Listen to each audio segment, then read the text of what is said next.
Fact number 1. Badge engineering is nothing new to most mass market brands around the world, as most have indulged at one point in time. This process obviously being the art of taking a badge and redesigning certain elements of a car to be sold under a different brand.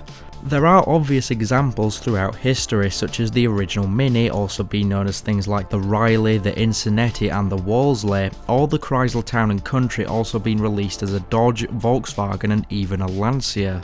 However, it is easily debatable that General Motors is the king of rebadging, as they own so many brands from so many different parts of the world. Now, while a rebadged car may appear under 2 or 3 different guises in its lifetime, let me introduce you to the GMT platform, a very imaginative name born out of the 1973 oil crisis. While I can't name every model, some of them include the Opel Kadett, the Holden Gemini, the Isuzu Gemini, the Vauxhall Chevette, the Chevrolet Chevette, the Grummet Chevette, the Saihan Bird, the Pontiac Acadian, the Opel K180, the Daewoo Mapesy, the Pontiac T1000, the Buick Opel, and the Bedford Chavan, just to name a few. The T platform would go on to be sold under a ridiculous 13 different brands across the world. I'd say that that's lazy, but it has to be hard going thinking of so many names for just one model. Fact number 2. Obviously there are a lot of police forces out there which are just notable for using more outlandish vehicles to bolster their lineup. The one that likely comes to mind is in Dubai, featuring things like Veyrons and Aventadors. However, despite usually appearing as very boring and, well, let's face it, plain, the British police force have experimented with some unique offerings.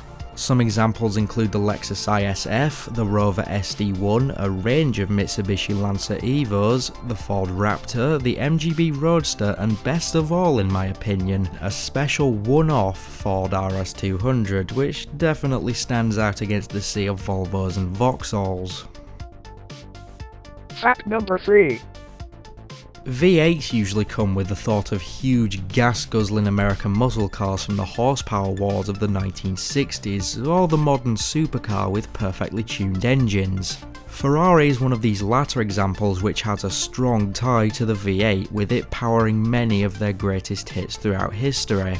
But by far the most interesting V8 powered car they ever made was the 208 GT4, produced from 1975 to 1980.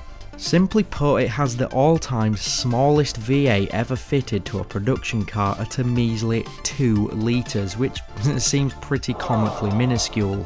As a bonus fact, the smallest V10 of all time was the 2 litre fitted in the largely forgotten 2006 Connaught Type D, and the smallest V12 was also claimed by Ferrari in their first ever car, the 1947 125S, at just 1.5 litres. Fact number 4. The Corvette is generally known as Chevy's long-lasting sports car dating back to 1953, being produced continuously since. However, this is technically untrue. This is because the C3 Corvette ended production in 1982, and the C4 Corvette only entered production in 1984. This left a grey area in 1983. The C4 was meant to be introduced in 1982 to quickly follow the end of the C3 production cycle. However, technical delays pushed the release back to 1983, which was later revised again to a 1984 release. Therefore, 0 production Corvettes were produced in 1983. One example does remain today on show at the National Corvette Museum in Kentucky, though it was actually built as a test car. There were other Corvettes built in 1983, however these were destroyed in crash tests and other developmental exercises, leaving one sole survivor of the 1983 model year. However, due to it not being built for release, it does mean that the Corvette took a gap year, ending the 30-year-long continuous production cycle, which will be restarted in 1984, which has continued until the present day. Fact number 5. Despite Bugatti being a huge name in the world of hypercars today, they have had an incredibly rocky history with multiple deaths and revivals, most of which failed. The original company was founded in 1909 by the aptly named Ettore Bugatti, going on to release cars like the Type 35 and the Type 73. This incarnation would die out in 1952, though son of a Tory Bugatti, Roland Bugatti, would attempt to bring the company back in 1955 with a Type 251 race car, but this failed. The 60s saw another attempt, this time by Virgil Exner, who was trying to revive multiple brands including Packard and Duesenberg. This also failed as little money was offered to fund the project. Italian entrepreneur Romano Artioli then bought the brand in the late 80s with plans to create a new modern-age Bugatti supercar to compete with the likes of the Porsche 959 and the Ferrari F40, this endeavour resulting in the Bugatti EB110.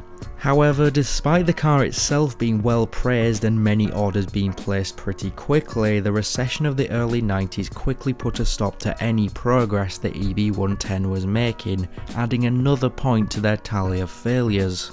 They would strike gold a fifth time, however, when Volkswagen bought the company in 1998, which would of course lead to one of the most iconic hypercars of all time around a decade later, the Bugatti Veyron, and the rest is, as we know, history. Fact number 6.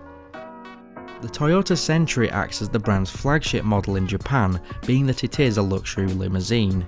It contrasts heavily with Toyota's usual goal of building cheap, reliable cars for the worldwide market, being that the Century is an extremely exclusive executive car used by important individuals in Japanese society and governance.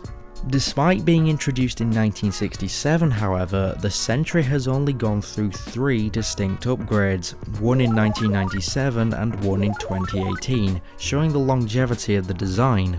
The build process is meticulous, with only 4 select Toyota employees being allowed to paint the cars, and the Phoenix badge at the front of every model supposedly takes up to 45 days to craft each, which takes the concept of hand-built to a whole new level. As of now, it is also a Japanese exclusive, which is understandable as Toyota were supposedly only able to sell 27 second-gen Centuries outside the Japanese market. Perhaps the Toyota brand isn't able to rival the likes of Mercedes and Rolls-Royce when it comes to luxury in the public eye. Fact number 7. This is a concept car from 1956 called the Chrysler Norseman. It was a fastback coupe and had a 5.4 litre V8 making around 235 horsepower, and other than the fact that its engine was mounted in the front and that it was rear-wheel drive, we know little else about it. It was the brainchild of Virgil Exner, who we have already heard from in this video, who was a designer heavily associated with the Chrysler brand.